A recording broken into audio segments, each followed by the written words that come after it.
Hello students, today we will discuss about resistance combination from electrical current. This is chapter 10th. ये आपका 10वां chapter है प्रतिरोध संयोजन. Students as you know आप जानते हैं अकॉर्डिंग टू ओम लॉ यानी हमने ओम के नियम के अनुसार हमने पढ़ा था स्टूडेंट्स कि किसी भी इलेक्ट्रिकल जो करंट यानी जो इलेक्ट्रिकल जो सर्किट होता है या यू कह सकते गैजेट होता है या फिर कंडक्टर वायर जो होता है उसके सिरों के मध्य उत्पन्न जो विभव पोटेंशियल जो होता है potential is directly proportional to I ये मैंने बता दिया था और V is equal to I R क्योंकि स्टूडेंट्स रेजिस्टेंस और कॉम्बिनेशन यानी प्रतिरोध संयोजन में हम लोगों को ओम का ये जो फार्मूला है ओम्स लॉ का ये जो फार्मूला है ये हमें सबसे ज्यादा नीड होती है तो आप ये जान सकते हैं V यू कह सकते हैं V is potential of wire या पोटेंशियल ऑफ सर्किट I अगर बात यू कह सकते I here electric current and R is resistance यानी विभव धारा और यहाँ पर ये कौन स्टूडेंट्स प्रतिरोध तो हम लोग इस फार्मूला को हम लोग इसी यहाँ पर इस कॉम्बिनेशन में हम लोग लिख लेते हैं क्योंकि इसकी आप लोगों को आगे नीड होने वाली है ओके स्टूडेंट्स अब स्टार्ट करते हैं रेजिस्टेंस कॉम्बिनेशन या combination of resistance are two type यानी रेजिस्टेंस का मीन आप ये समझें कि किसी भी चालक तार का एक प्रतिरोध होता है और what is the mean of the प्रतिरोध या रेजिस्टेंस यानी प्रतिरोध एक्चुअली क्या होता है कि किसी विद्युत परिपथ में यानी इलेक्ट्रिक सर्किट में विद्युत धारा के मार्ग में उत्पन्न जो बाधा होती है यानी बैरियर अगर बात यू कर सकते हैं बैरियर ऑफ इलेक्ट्रिकल करंट यानी किसी भी विद्युत परिपथ में विद्युत धारा या आवेशों के मार्ग में उत्पन्न होने वाली जो बाधा होती है अपोजिशन ऑफ करंट उसी को हम लोग स्टूडेंट क्या बोलते हैं प्रतिरोध और ये लास्ट वीडियो मैंने समझा दिया था कि प्रतिरोध किसी भी चालक तार का कोई भी चालक तार अगर बात यू कर सकते हैं और हम ये जानकारी रखेंगे कि प्रतिरोध का सीधा सीधा मतलब होता है कि जितने भी जो कंडक्टिंग वायर होते हैं जो कंडक्टिंग यू कह सकते हैं कि जो गैजेट्स होते हैं चालक होते हैं उन सभी में रेजिस्टेंस होता है ये कंफर्म कर ले प्रतिरोध होता है अब प्रतिरोध का यहाँ पर मीन हम लोग कर सकते हैं टीवी अगर बात हम कर सकते बल्ब है लाइट है फैन है एसी है यानी कोई भी इलेक्ट्रिकल जो गैजेट हम लोग लेते हैं उन सभी इलेक्ट्रिक गैजेट्स को हम उनके नेम से यू कह सकते हैं कि कॉल करते हैं सब टीवी है या यू कह सकते हैं this is fridge this is LED लेकिन वो एक्चुअली में यू कह सकते हैं कि जितने इलेक्ट्रिक जो गैजेट्स होते हैं वो एक्चुअली में इलेक्ट्रिकल सर्किट से बने होते हैं और एक इलेक्ट्रिक सर्किट के जो भी यू कह सकते डिवाइस होते हैं वो हम डिस्कस कर चुके हैं कि इलेक्ट्रिकल जो सर्किट होता है विद्युत जो परिपथ होते हैं उसके अवयव ये इंपॉर्टेंट क्वेश्चन स्टूडेंट कि विद्युत परिपथ किसे कहते हैं और विद्युत परिपथ के अवयवों का नाम लिखते हुए एक विद्युत परिपथ का चित्र बनाइए ये लास्ट वीडियो में मैंने आपको समझाया था तो एक विद्युत परिपथ की बात हम करें तो वहां पर एक कंडक्टर वायर्स होते हैं एक सेल होता है एक प्लग यानी एक कुंजी जिसे हम लोग अपनी भाषा में प्लग कह सकते हैं या स्विच भी कह सकते हैं एक एमीटर होता है एक वोल्टमीटर होता है एक विद्युत उपकरण होता है तो ये सारी जो कॉम्बिनेशन मिलकर बने हुए जो सर्किट होता है उसे इलेक्ट्रिक सर्किट कहते हैं तो इसको हम लोग यहाँ पर काम करते हैं किसी भी चालक तार का जो प्रतिरोध जो होता है वो एक्चुअल में उस प्रतिरोध उस सर्किट के जो धारा फ्लो हो रही है जो करंट जो बह रहा है फ्लोइंग जो करंट है उसके हमेशा क्या होगा इनवर्स होगा सर इनवर्स होगा सर आर इनवर्स आई यानी विद्युत किसी भी चालक तार का प्रतिरोध उस परिपथ के धारा के व्यक्त कर्मानुपाती होगा यानी inverse proportional to inverse proportional होगा ओके तो ये आप लोग समझ गए हम जान सकते हैं कि resistance of combination are two type दो प्रकार का होता है स्टूडेंट फर्स्ट इज सीरीज यानी इसको समझेंगे series combination and second is parallel ये आप समझेंगे series combination students this is the श्रेणी क्रम यानी एक जो कॉम्बिनेशन जो होता है श्रेणी क्रम एक होता है समांतर क्रम अब स्टूडेंट्स आप ये समझेंगे कि जितने भी जो इलेक्ट्रिकल जो गैजेट्स होते हैं विद्युत उपकरण जो होते हैं उन्हें कौन से कॉम्बिनेशन या क्रम में जोड़ा जाए कि उनका इक्विवेलेंट जो रेजिस्टेंस तुल्य प्रतिरोध का जो मान जो है वो कम आए क्योंकि किसी भी इलेक्ट्रिकल सर्किट में या किसी भी परिपथ में जो इक्विवेलेंट रेजिस्टेंस होगा तुल्य प्रतिरोध जो होगा ओके स्टूडेंट जो जोड़े गए जितने प्रतिरोध होंगे उन्हें के यू का सबसे कम आना चाहिए क्योंकि हम जानते हैं कि प्रतिरोध जितना कम होगा प्रतिरोध यू कैसे आप देख रहे हैं प्रतिरोध जितना कम होगा उतनी ही उस परिपथ में जो इलेक्ट्रिक का जो करंट्स का जो फ्लो होगा वो उतना ही क्या होगा मैक्सिमम होगा ओके स्टूडेंट्स और अगर किसी भी परिपथ में प्रतिरोध ज्यादा होगा तो प्रतिरोध ज्यादा होने से उस परिपथ में इलेक्ट्रिकल जो लाइट्स होगी या जो चार्ज होगा, इलेक्ट्रिक जो करंट विद्युत धारा होगी, वो क्या होगी, फ्लो कम होगी, क्योंकि रेजिडेंस विद्युत धारा को क्या कर लेगा, रोक ले, कंज्यूम कर लेगा। ऐसे में हमारी जो लाइट जो होगी, लाइट एक्चुअली ज्यादा खर्च होगी। ओके, तो ऐसे में हम जान सकते हैं कि हमारे जो उपकरण होते हैं या जो रेजिडेंस होते हैं, उनको हम लोग दो क्रम जोड़ सकते हैं, सीरीज और पैरेलल। हम लोग सबसे पहले यहाँ पर सीरीज क्रम यानी श्रेणी क्रम को स्टडी करेंगे, और श्रेणी क्रम का मैं परिपथ बनाकर आपका इसका इक्विवेलेंट जो रेजिडेंस होता है उसका फार्मूला हम लोग कैलकुलेट करने जा रहे हैं। तो students let's start with series या फिर श्रेणी क्रम, सीरीज कॉम्बिनेशन। ओके, तो स्टूडेंट्स हमारा आज का जो टॉपिक है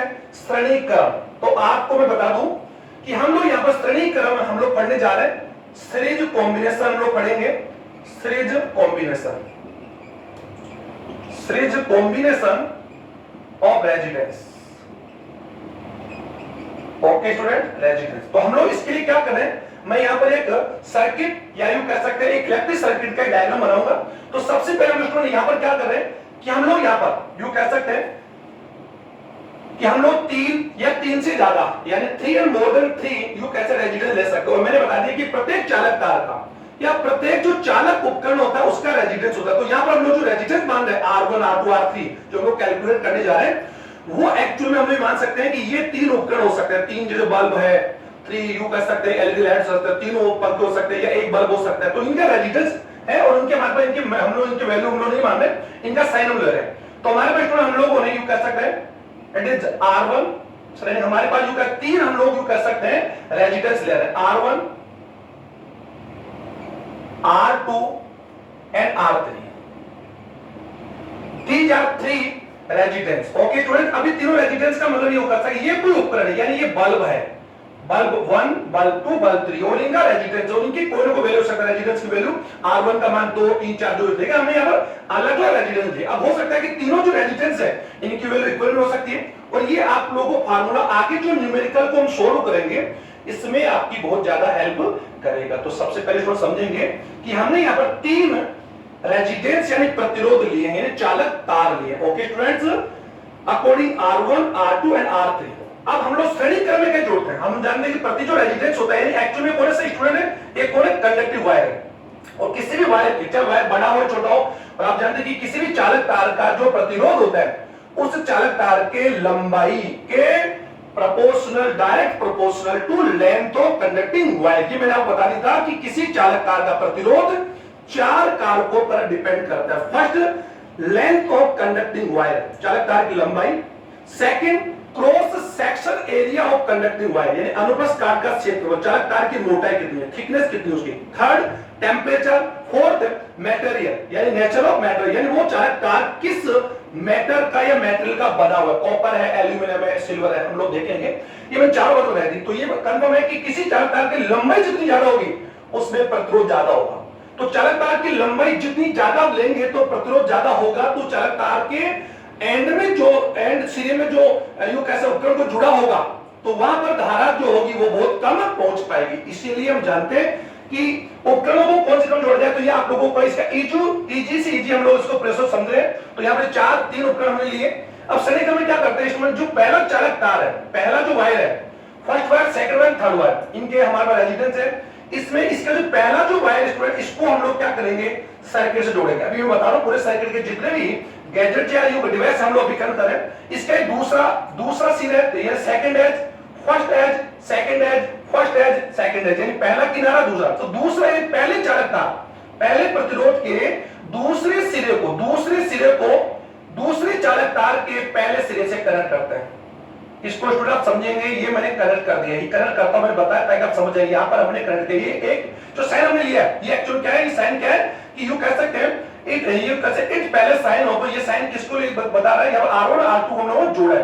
तो R1 के दूसरे सिरे को R2 के पहले सिरे से, अब R2 का दूसरा सिरा R3 के पहले सिरे से हमने क्या कर दिया, जोड़ दिया। ओके स्टूडेंट, ये साइन हमने बना लिया। और इसका जो आखिरी जो प्रतिरोध हमने यहां पर लिया, R3 R4 भी हो सकता है, हम R3 ले रहे हैं।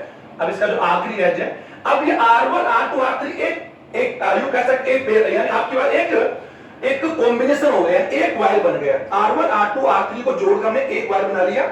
इसको हम लोगों ने सिरा, इसका जो ये जो एज है इसको हमने A मान लिया और इसका हमने केवल B मान लिया। अब इसको A सिरे, जो इसका A सिरा है, इसको हमने ले जाकर किसी बैटरी से कनेक्ट कर दिया।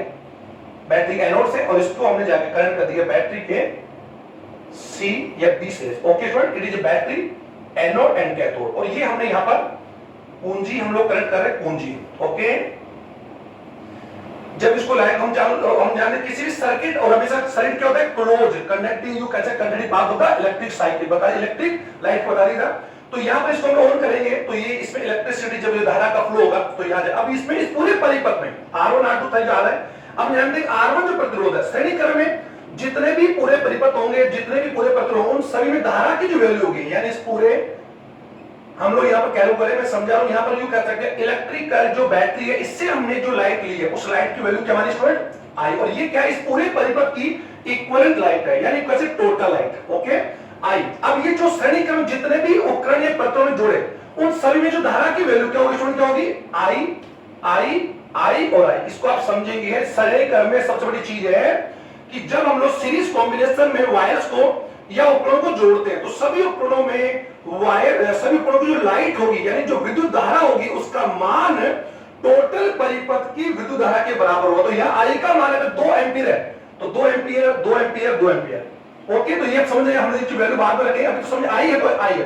अब हम जान सकते हैं इस उपकरण की बात हम कर सकते हैं, पूरा परिपथ अगर ए बी अगर हमारा एक वायर हो गया तो इस वायर के सिरों के बीच में जो पोटेंशियल उत्पन्न होगा यानी विद्युत विभव उत्पन्न होगा उसको मापने के लिए हम लोग यहाँ पर क्या लगाएंगे, एक वोल्टमीटर लगाएंगे। और आप जानते हैं कि voltmeter always connect in parallel combination, हमेशा समांतर क्रम लगाते हैं। और ये हम जान सकते हैं कि वोल्टमीटर भी स्टूडेंट एक क्या होता है, एक कंडक्टिव वायर होता है, और ये इसका एनोड यानी इसका ये एज फर्स्ट और एज माइनस। ओके स्टूडेंट, तो हमने कौन सी क्रम जोड़ते हैं वोल्ट। अभी वोल्टमीटर क्या करेगा, इस पूरे वायर में जो पोटेंशियल विद्युत विभव उत्पन्न होगा उसको मापने का काम करेगा। अब R1 R2 3, R1 में धारा की वैल्यू कितनी स्टूडेंट आई है, मैंने बता दी आई, इसमें धारा आ रही है, इसमें भी आई होगी, इसमें धारा की वैल्यू क्या आई होगी, इसमें क्यों आई होगी, लेकिन सभी प्रतिरोधों का ये सभी चालकता प्रतिरोध अलग है। तो इसके सिरों के मध्य इसके ए जो चालकता R1 इसके सिरों के मध्य जो विभव उत्पन्न होगा उसके लिए हम लोग यहाँ पर वोल्टमीटर V1 लगाएंगे।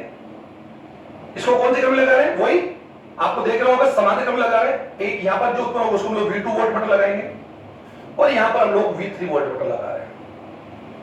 इसको वीडियो ज्यादा बड़ा नहीं हुआ और आप ये देख पा रहे होंगे कर सकते हैं। ये जो वोल्टमीटर हम लोग यहाँ पर ले रहे हैं सभी वोल्टमीटर हमेशा कौन से क्रम में, समांतर क्रम में हम लोग लगाते हैं। ये वोल्टमीटर क्या करेगा, R1 प्रतिरोध के सिरों के मध्य यानी पहला जो दूसरे के उत्पन्न जो विभव पोटेंशियल होगा उसका मेजर करेगा, ये R2 का मेजर करेगा, ये R3 करेगा। ओके, तो ये आप लोगों को पूरा कॉम्बिनेशन मैंने आपको बता दिया स्टूडेंट। ये आप लोगों का एक फार्मूला यानी एक श्रेणी क्रम का मैंने चित्र बनाया। अब इसका कैलकुलेट हम स्टार्ट कर रहे हैं स्टूडेंट। अब इसको प्रॉपर आप ढंग से वॉश करेंगे। अब हम लोग इसका कुछ कैलकुलेशन यहां करेंगे, कुछ कैलकुलेशन वहां करेंगे, क्योंकि जगह हमारे पास कम बची है, लेकिन कोई दिक्कत स्टूडेंट हम लोग यहां पर कैलकुलेट करते हैं। तो स्टूडेंट हमने यहां पर स्टार्ट करते हैं कि इस क्रम में हम लोग यूं कर सकते हैं, हम लोग R1 R2 R3 जो वायर से उनको हमने श्रेणी क्रम में जोड़ा। क्या जोड़ा मैंने बता दिया कि सभी चालक तारों को इस प्रकार जोड़ते हैं कि पहले चालक तार का पहला सिरा परिपथ से, दूसरा सिरा दूसरे चालक तार के पहले सिरे से, दूसरे का दूसरा तीसरे के पहले से, और तीसरे चालक तार का जो आखिरी सिरा है दूसरा जो सिरा है उसको परिपथ जोड़ते हैं। तो ये हमारे श्रेणी परिपथ या श्रेणी क्रम हमने बना लिया। ओके, और we can take more than R3 यानी इससे ज्यादा भी ले सकते हैं, लेकिन वो कौन से क्या अगर R4 होगा तो R3 हो जाएगा, हम लोग उसको करेंगे, हम लोग 3 से काम चला सकते हैं। अब इसको आगे हम देखते हैं स्टूडेंट्स। अब हम ये देखते हैं कि इस पूरे परिपथ का अगर R1 R2 R3 इस पूरे परिपथ में अगर बात हम कर सकते हैं कि जो पूरे परिपथ ये चालकता A और जो B है, ए बी चालकता हमने मान ली, इसको पूरे वायर को हमने ए बी मान ली, इस ए बी वायर का प्रतिरोध ये समझिए स्टूडेंट, प्रतिरोध रेजिस्टेंस हमने क्या माना R। ओके, और इस पूरे परिपथ में विद्युत धारा वो हमने क्या मानी स्टूडेंट I मानी। ओके, I एंपियर है, समझेंगे। और इस टोटल पूरे परिपथ के सिरों के मध्य यानी चालकता ए बी के मध्य उत्पन्न है पोटेंशियल जो होगा उसको हमने क्या मान लिया, यानी विद्युत विभव या पोटेंशियल। ओके, वो क्या माना हमने स्टूडेंट V। तो ये क्या है स्टूडेंट्स, ये इस पूरे परिपथ का एक्चुअली में कौन इक्विवेलेंट प्रतिरोध। अभी मैं कह रहा हूं इक्विवेलेंट का अर्थ होता है स्टूडेंट तुल्य प्रतिरोध, तुल्य धारा और तुल्य विभव। ये तो आप लोगों को मैंने यहां पर आप लोग समझा दिया। और अकॉर्डिंग ओम लॉ हम जानते हैं, अकॉर्डिंग ओम्स लॉ के अनुसार जानते हैं V is equal to IR। ये फार्मूला देंगे V is equal to IR, student समझेंगे V is equal to IR होता है, ये समीकरण नंबर 1 कह सकते हैं। और हम लोग जान सकते हैं पूरे परिपथ में जो विभव होगा, इस पूरे परिपथ का जो पोटेंशियल जो होगा स्टूडेंट्स उसको हम लोग इस वोल्टमीटर मेजर करेंगे। तो इस पूरे परिपथ का जो वोल्टमीटर विभव होगा वो इन सभी चालक तारों के अलग अलग विभवों के योग के बराबर होगा। तो हम ये भी लिख सकते हैं V is equal to V1 plus V2 plus V3। Students इसको समझेंगे, ये समीकरण नंबर हम लोग इस समीकरण इसको समीकरण नंबर यू क्या समीकरण नंबर 2 दे सकते हैं। अब इस समीकरण में हमें V की वैल्यू पता है कि V is equal to IR, हम जान सकते हैं समीकरण लेकर V1 V2 V3 की वैल्यू हम लोग कैलकुलेट कर लेंगे। और एक बात बताऊंगा कि श्रेणी क्रम में सभी चालक तार में धारा का जो मान होगा वो सभी प्रतिरोधों में या उपकरणों में धारा का मान क्या होगा, इक्वल होगा, इक्वल होगा। अगर धारा की वैल्यू यहाँ पर आई है तो यहाँ पर आई और आई, क्योंकि यहाँ की लाइट के लिए कोई डायरेक्शन नहीं है और अन्य कोई डायरेक्शन मार्ग नहीं, लेकिन सभी चालक तारों में जो विभव होगा वो क्या होगा, अलग होगा। तो श्रेणी क्रम में हम लोग सभी जो चालक तार है उनके सिरों के मध्य हम इनके विभव कैलकुलेट करेंगे। तो मेरे पास जगह नहीं है स्टूडेंट, तो मैं यहाँ पर इसको थोड़ा शॉर्ट कर रहा हूँ, हालांकि इस उपकरणों पर हटा नहीं रहा लेकिन शॉर्ट कर रहा हूँ। अब हम लोग कर सकते हैं जो R1 प्रतिरोध है हम लोग यहाँ पर समझेंगे R1 प्रतिरोध जो है R1 चालक तार, ये R1 प्रतिरोध वाले चालक तार में धारा की वैल्यू कितनी स्टूडेंट आई है और विभव कितना है, V1 है। ओके, ये V1 होगा क्योंकि इसकी शुरू में उत्पन्न विभव क्या है, V1 है, तो एक्चुअली V1 होगा। तो हम लोग जानते हैं ओम का name is equal to V is equal to IR। तो अगर हमें मालूम है कि प्रतिरोध की वैल्यू क्या R1 है, धारा I है, V है, तो इसका मान क्या हो जाएगा, V1 is equal to IR1। इसको हम लोग समीकरण नंबर जो भी आप दे सकते हैं। इसी प्रकार से सेकंड यानी प्रतिरोध R2 के लिए R2 जो प्रतिरोध होगा R2 प्रतिरोध के सिरों के मध्य, R2 प्रतिरोध के सिरों के मध्य उत्पन्न पोटेंशियल हम लोग जानते हैं, इसका पोटेंशियल धारा क्या होगा, I होगा, पोटेंशियल क्या होगा, V2 होगा। तो एक्चुअली उसको क्या बोलेंगे, V2 is equal to IR2। Okay student, इसी प्रकार हम लोग R3 प्रतिरोध के लिए उसका क्या निकालेंगे, पोटेंशियल क्या निकालेंगे।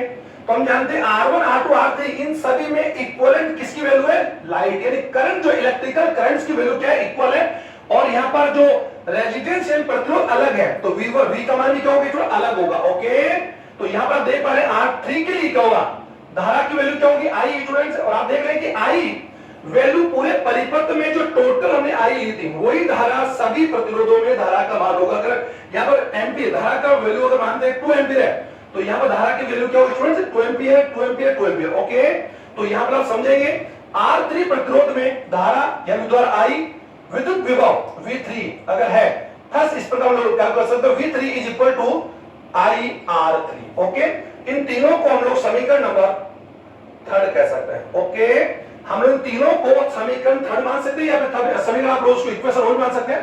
तो इस प्रकार इस समीकरण यानी आप देखिए समीकरण 2 में यानी इक्वेशन 2 में इक्वेशन 1 और इक्वेशन 3 की वैल्यू हम लोग रखेंगे। ओके स्टूडेंट्स, तो इसकी वैल्यू हम लोग रखते हैं। तो एक्चुअल में हम लोग यहां देख पा रहे हैं हमारे पास ये वैल्यू तो हम लोग जानते हैं, V की वैल्यू हम लोग कैलकुलेट कर चुके हैं। तो V कौन है, total potential of electric circuit, electrical circuit का या इलेक्ट्रिक सर्किट के यू कह सकते हैं जो वायर है, AB जो वायर है यू कह सकते हैं इनके एज के बिटवीन जो यू कह सकते हैं ओरिजिनेट पोटेंशियल जो है वो क्या माना हमने, V। It is equal to total sum यानी कह सकते total sum of all the resistance, सभी प्रतिरोधों का जो पोटेंशियल होगा उनके एड के बराबर होगा। V1 R1 का पोटेंशियल है, V2 R2 का, V3 R3 का, तो इनका जो टोटल पोटेंशियल होगा वो इसके बराबर होगा। Okay, V is equal to IR according Ohm's law, और वो हमने देख लिया। अब हम लोग इसकी वैल्यू को इक्वेशन 2 में इक्वेशन 1 एंड 3 की वैल्यू को अगर हम लोग कैसे पुट करते हैं तो डेफिनेटली हमें फर्दर जो कैलकुलेट होगा वो कौन सी होगी students, IR is equal to IR1 IR2 sorry students IR2 plus IR3। Okay, ये इक्वेशन हमारे पास समीकरण क्या आ गई स्टूडेंट, समीकरण 4, इक्वेशन 4। ओके, ये तो मैं कैलकुलेट कर लिया, आप लोगों ने यहां देख लिया था। तो यहां पर मैंने अभी लिखा V3 is equal to IR3। तो ये समीकरण आप लोगों को यू कैसे, ये जो आप लोग इन तीनों कैलकुलेट के मान को हमने थर्ड माना, इसमें हमने रखा है। अब हम यू कह सकते हैं IR is equal to I, हम लोग कह सकते हैं we can take I common लेंगे तो then you can remaining digits are R1 R2 R3। Okay student, अब हम जान सकते हैं यू आर, हमने यहां पर क्या बताया, इक्विलेशन। इक्विलेशन ये मैं बताना चाहूंगा, इक्विलेशन का मीन स्टूडेंट यहां पर आप लोग इक्विवेलेंट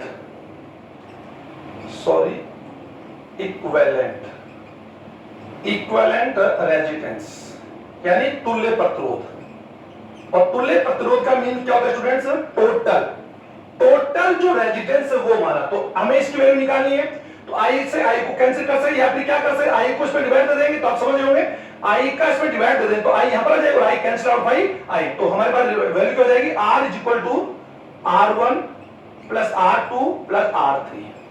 तो हमारे पास स्टूडेंट ये जो एक्चुअल में ये जो फार्मूला हमने जो कैलकुलेट किया है वो श्रेणी क्रम के इक्विवेलेंट रेजिस्टेंस का निकाला। तो इसकी डेफिनेशन क्या होगी कि श्रेणी क्रम में तुल्य प्रतिरोध का मान सभी चालक तारों या चालक प्रतिरोध तारों के योग के मान के बराबर होगा। यानी श्रेणी क्रम में यानी सीरीज कॉम्बिनेशन में जो इक्विवेलेंट रेजिस्टेंस होगा उसकी वैल्यू स्टूडेंट क्या होगी, ज्यादा होगी, यानी ज्यादा से भी ज्यादा होगी। इसको आप लोग अपने दिमाग में बैठा लें। इसकी डेफिनेशन एक बार मैं वापस बोलूंगा कि श्रेणी क्रम में तुल्य प्रतिरोध का मान जोड़े गए सभी प्रतिरोधों के योग के मान के बराबर होगा। अर्थात तुल्य प्रतिरोध का मान इन प्रतिरोधों में जो सबसे जो बड़ा होगा, ग्रेटर होगा, उससे भी क्या होगा, बड़ा होगा। आप इसको एक एग्जांपल लेके मान सकते हैं। माना कि R1 की वैल्यू 2, 3 एंड 4 है। ओके सर, इफ अगर R1 is 2 Om, 3 ohm and 4 ओम, तो व्हाट इज द यू कह सकते हैं कि मेजर या व्हाट इज द यू कह सकते उसका जो वैल्यू जो होगी, यानी what is the value the equivalent resistance क्या होगा। तो हम इस फार्मूला का यूज करेंगे और स्टूडेंट इन फार्मूला को आप इस प्रकार याद करें क्योंकि इससे हम लोग आगे फर्दर जितने न्यूमेरिक क्वेश्चन जो होंगे पढ़ेंगे। तो r की वैल्यू क्या करेंगे, इसका मान रखेंगे 2, 3 प्लस 4 इज इक्वल टू आप देख पा रहे होंगे 9 ओम। ओके, तो आपने क्या देखा कि r की वैल्यू जो 9 आई है वो इन सभी प्रतिरोधों के योग के बराबर, और जो सबसे बड़ा जो प्रतिरोध R4 उससे भी क्या ज्यादा ही है। तो श्रेणी क्रम में कभी भी उपकरणों को हम लोग नहीं लगाते हैं क्योंकि हमारे घर जो डोमेस्टिक जो कैसे जो हमारे डोमेस्टिक जो इलेक्ट्रिकल जो गैजेट्स होते हैं उनको हमेशा हम लोग पैरेलल कॉम्बिनेशन जोड़ेंगे। और जो नेक्स्ट वीडियो में बनाएंगे जो पैरेलल कॉम्बिनेशन कैसे बनाते हैं, how to make a parallel combination, ये पैरेलल इलेक्ट्रिक सर्किट। ओके, तो श्रेणी क्रम में कभी भी उपकरणों को नहीं जोड़ सकते। लेकिन जो रोड की लाइट होती है, रोड पर जो लगी हुई स्ट्रीट लाइट्स बोल सकते हैं या रोड लाइट्स होती है, या फिर जो शादियों में जो सामियाना जो लाइट्स होती है, always connect in series combination. Okay student, और सीरीज कॉम्बिनेशन क्या होता है कि इन सभी का चालू यानी ऑन और ऑफ जो एक जगह सोच सकता है। अगर मान लीजिए मैंने यहां से की को या सॉरी एक जो की है इसको अगर मैं ओपन करूंगा तो ये सारे उपकरण एक साथ चालू होंगे। अगर मैं इनको एक साथ क्लोज कर बंद कर दूं उपकरण यानी की को बंद कर दूं, की है तो जानते हैं कि विद्युत परिपथ में धारा के मान को बंद करने या धारा को बंद यानी कह सकते हैं पुट यू कह सकते ऑन और ऑफ करने। ऑन और ऑफ में जो गैजेट काम आता है उसको हम लोग क्या बोलते हैं स्टूडेंट्स, प्लग या की बोलते हैं। ओके, स्विच बोल सकते हैं। ओके, तो इसका मतलब क्या होगा कि श्रेणी क्रम में जितने उपकरण होंगे उनमें धारा की वैल्यू कॉमन होगी। नंबर 1, प्रतिरोध अलग होगा, विभव अलग होगा, उनका कंट्रोल एक ही की से होगा। ओके, लेकिन अगर श्रेणी क्रम में अगर मान जाए हम श्रेणी क्रम में जोड़ेंगे तो प्रतिरोध का मान ज्यादा होगा, और प्रतिरोध का मान ज्यादा होगा तो डेफिनेटली स्टूडेंट यू कह सकते प्रतिरोध जितना ज्यादा होगा इलेक्ट्रिसिटी धारा का मान क्या होगा, कम होगा। हम जान सकते हैं R direct proportional to length. तो एक्चुअल प्रतिरोधों को अगर आप श्रेणी क्रम में जोड़ते हैं तो तुल्य प्रतिरोध का मान ज्यादा होगा, तो डेफिनेटली तुल्य प्रतिरोध का मान ज्यादा होगा तो उसमें लेंथ जो होगी उसके अनुसार कह सकते हैं कि चालक तार विद्युत धारा का मान क्या होगा, कम होगा। इसलिए हमेशा कभी भी विद्युत उपकरणों को श्रेणी क्रम में नहीं जोड़ा जाता। ये हम इसके बाद बात कर लेंगे। तो यहां पर मेरे स्टूडेंट्स श्रेणी क्रम कैसे बनाते हैं ये मैंने बता दी, इसकी डेफिनेशन मैंने बता दी, कैलकुलेट कैसे करते हैं ये आपको समझ आ गया होगा। एक छोटा सा एग्जांपल के द्वारा मैं आपको समझ चाहूंगा कि हमारे पास 3 प्रतिरोध हैं, R1, R2, R3। अगर ये तीनों सेम हो सकते हैं, इनकी वैल्यू भी मैं बता दी 2, 4 और 6। अगर इनको श्रेणी क्रम में जोड़ा जाता है तो उनके तुल्य प्रतिरोध का मान यानी R का मान कैलकुलेट करने के लिए बोला जाएगा। V का मान वो आप लोगों को वहां देगा। ओके स्टूडेंट, V का मान हो सकता है 220 वोल्टेज आपको वहां दे दी उसने, और विद्युत धारा I का मान आपसे कैलकुलेट करवा रहा है। ओके स्टूडेंट्स, तो हम लोग पहले किसका कैलकुलेट कर लेंगे, R का। तो हम जानते हैं श्रेणी क्रम में तुल्य प्रतिरोध क्या होता है, R is equal to R1 R2 plus R3। R1 you values R1 2 plus 4 plus 6 is equal to 14 ohm. तो हम लोग जानते हैं कि total equivalent resistance we have get हमने प्राप्त कर लिया।